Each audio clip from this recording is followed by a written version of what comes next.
this morning, and we want to talk about all that heat that is beginning to build in the middle of the country. You see this. We now have excessive heat warnings from Minneapolis to Dallas. By the way, a feels-like temperature of 150 or near it was recorded yesterday in Iowa, so it is hot out there. By the way, high pressure is building in. It's going to be hot across the country. Minneapolis, if it hits 100 degrees, it'll be the first time since the 80s in August to do just that. Your local weather in 30 seconds.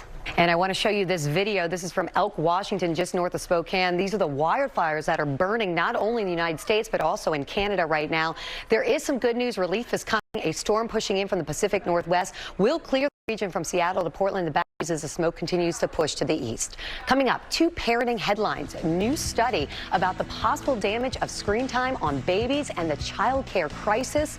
What to know this morning. Plus, the emotional Bachelorette finale. We hear from the couple about their big moment and what's next. That is so exciting. Your local news and weather is what's coming up next. Stay tuned.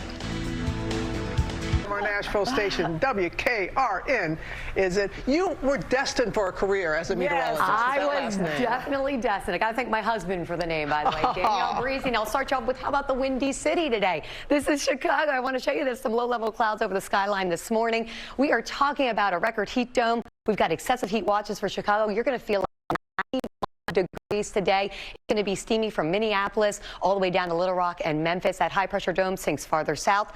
If Chicago gets to 100 degrees this week, it'll be the first time in more than a decade. Nashville, got to give a shout out to you. 100 degrees going to be very close to record highs. That's a look at what's happening around the country. Here's what's happening where you live. To be with you this morning. The 10th anniversary, by the way, of the movie Frozen is coming up in a couple of months, and now you will be able to listen to a brand new story featuring the world of Frozen in the new Disney Frozen podcast presented by Macy's. Here's a sneak peek. And the Disney Frozen podcast is launching in October. Now let's get a check a little closer to home.